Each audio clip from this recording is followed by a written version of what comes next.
Assalamu alaikum wa rahmatullahi wa barakatuh. Dear students, I am Sayyid Muzammil sir, Assistant Teacher of Al Mahmood International High School, Akula. How are you, students? I hope you will be good. So today we are studying remaining lesson number 5th. Urdu मजमून में हमने lesson number 5 यानी सबक number 5 हमारा चल रहा था और ये एक नज़म है मेहनत कर। पिछली वीडियो में हमने देखा कि मेहनत कर ये नज़म है, नज़म को किस तरीके से पढ़ते हैं। नज़म जो है उसको दो तरीके से हम पढ़ सकते हैं, एक तरन्नुम के साथ और दूसरा सादा लहजे में। ठीक है, ये नज़म, ठीक है। नज़म को दो तरीके से हमेशा याद रखिए, ठीक है। इसके अलावा कोई और तीसरा लहजा नहीं है, दो ही तरीके, एक सादा लहजा और दूसरा गाकर यानी तरन्नुम से।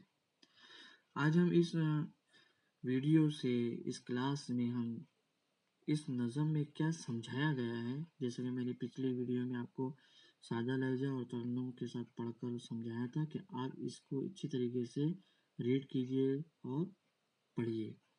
और साथ ही साथ ये भी कहा था कि ये नज़म बहुत छोटी सी है और बहुत अच्छी है, मुझे बहुत पसंद आई है और आपको ये बाय हार्ट लर्न करने के लिए कहा था। आई होप सारे बच्चों ने इसे याद कर लिया होगा। ठीक है, अभी इस वीडियो में, इस क्लास में हम जानेंगे कि मेहनत कर नज़म में क्या समझाया गया है।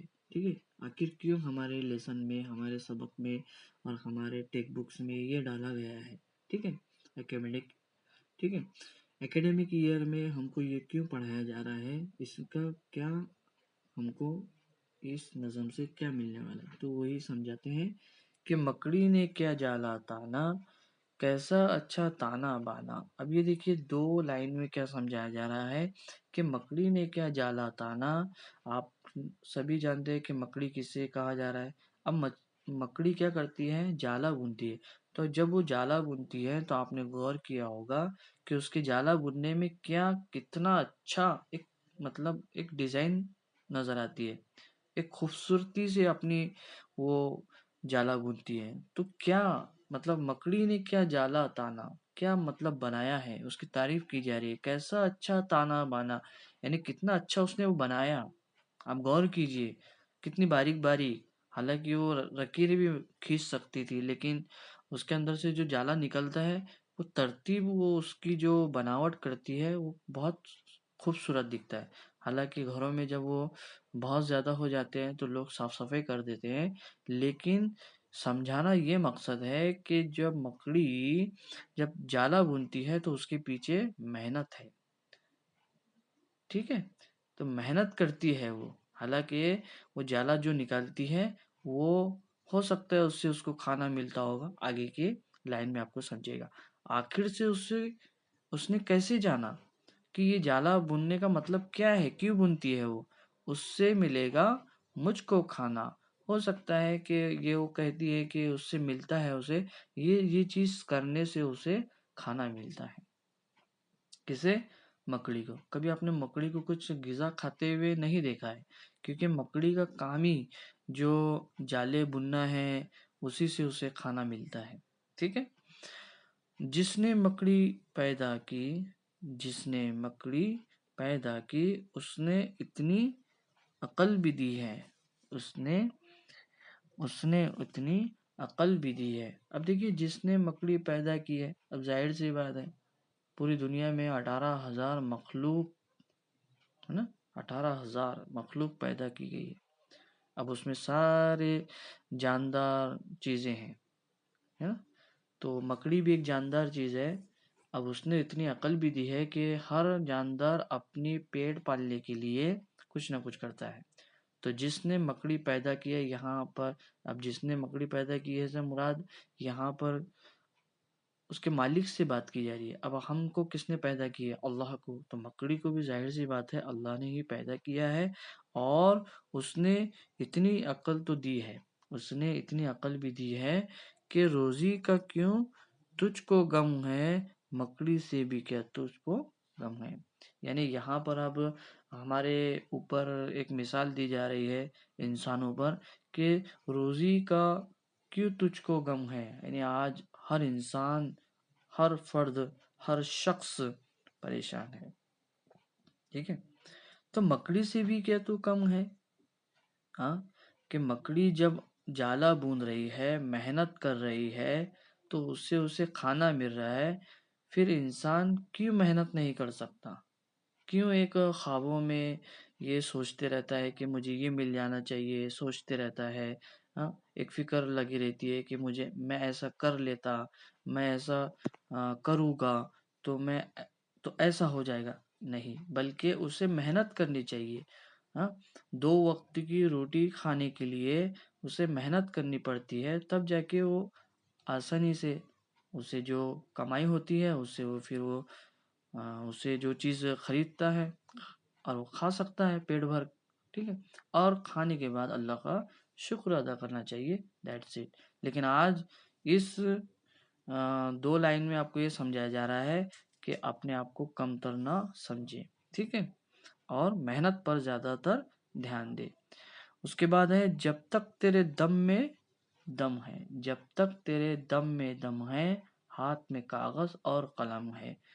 ठीक है, जब तक तेरे दम में दम है, हाथ में कागज और कलम है। यहाँ पर स्टूडेंट्स, ठीक है, को इशारा किया जा रहा है, तुलबा को, कि जब तक आपके, मतलब आपके अंदर दम से मुराद यहाँ पर जब तक आप मेहनत कर सकते हैं, तो आपके हाथ में कागज और कलम होना चाहिए।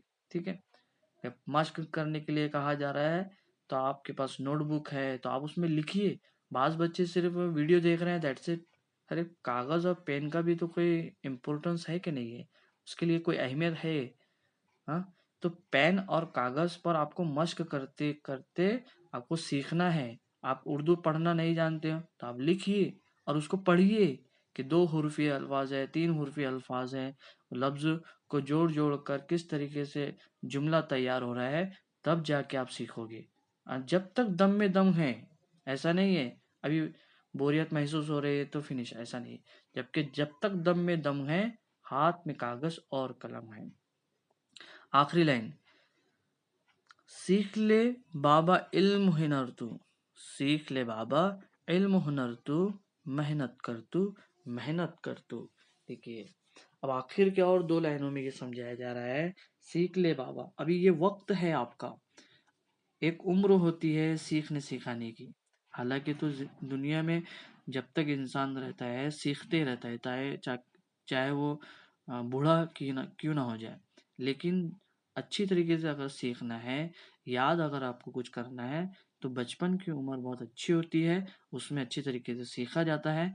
तो इसलिए इस पोयम में, इस नज़म में आपको समझाया जा रहा है कि सीख ले बाबा इल्म हुनर तू, अभी ये वक्त है सीखने का। क्योंकि अभी आपको कमाई करने का या फिर और कोई जिम्मेदारी आपके ऊपर नहीं है। ठीक है, जब आप बड़े हो जाओगे तो आपके को जहानत तो तेज होगी, लेकिन सीखने का एक दिलचस्पी खत्म होने लगती है। फिर आपको परेशानी होने लगती है। अब आप बड़े हो रहे हो, घर के आप बड़े हो रहे हो, घर के बड़े फर्द हो रहे हो, तो आपको भी पैसे कमाने की आपको फिक्र होगी। अभी आपको कोई फिक्र नहीं है, आपको कोई मार्केट नहीं जाना होता है पैसा कमाने के लिए या फिर कुछ करने के लिए।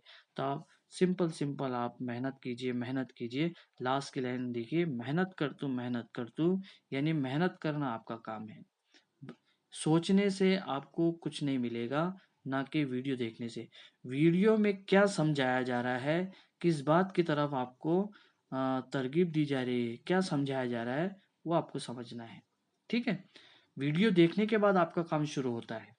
ठीक है, कुछ बच्चे सिर्फ और सिर्फ वीडियो देखते हैं एंड दैट्स इट। ये गलत बात है। आपको ये हमने पोयम, नज़म अच्छी तरीके से समझाया है। आई होप आपको समझ में आए होगी। इसमें स्टूडेंट्स, पहले तो ऊपर तो मकड़ी की मिसाल भी दी गई है। ठीक है, और आप क्या मकड़ी से कम हो? आप तो इंसान हो, अशरफुल मखलूक़ात हो आप। तो अच्छे से आप तरीके से जा जब तक आपके अंदर दम में दम है, मेहनत कीजिए, मेहनत कीजिए। अगर आपको कोई मेहनत करने में या आपको पढ़ने में या किसी भी स्टडी रिगार्डिंग आपको कोई प्रॉब्लम होती है, तो आप पर्सनली कॉन्टैक्ट कर सकते हैं, ठीक है? तो हर बच्चा अपने सब्जेक्ट में उर्दू, इंग्लिश, हिंदी, मराठी जिस साइंस, मैथ्स है ना? अलग-अलग सब्जेक्ट के हिसाब से एक टाइम टेबल बनाएँ और अच्छी तरीके से आप स्टडी करें। तो आई होप आपको ये नज़म अच्छी तरीके से हमने समझाए, आपको समझ में आ गई होगी और नेक्स्ट वीडियो में इंशाल्लाह इसके जो मश्क है, सबसे पहले नए अल्फ़ाज़, उसके अल्फ़ाज़ मानी आपको बताएँगे और नए अल्फ़ाज़ आपको समझना है, उसके मानी भी आपको याद करने हैं, वो नेक्स्ट वीडियो में इंशाल्लाह आपको बताएँगे। तो अगली वीडियो में जल्द मुलाकात होंगी, तब तक के लिए मुझे इजाज़त दीजिए। अस्सलामु अलैकुम व रहमतुल्लाहि व बरकातहू।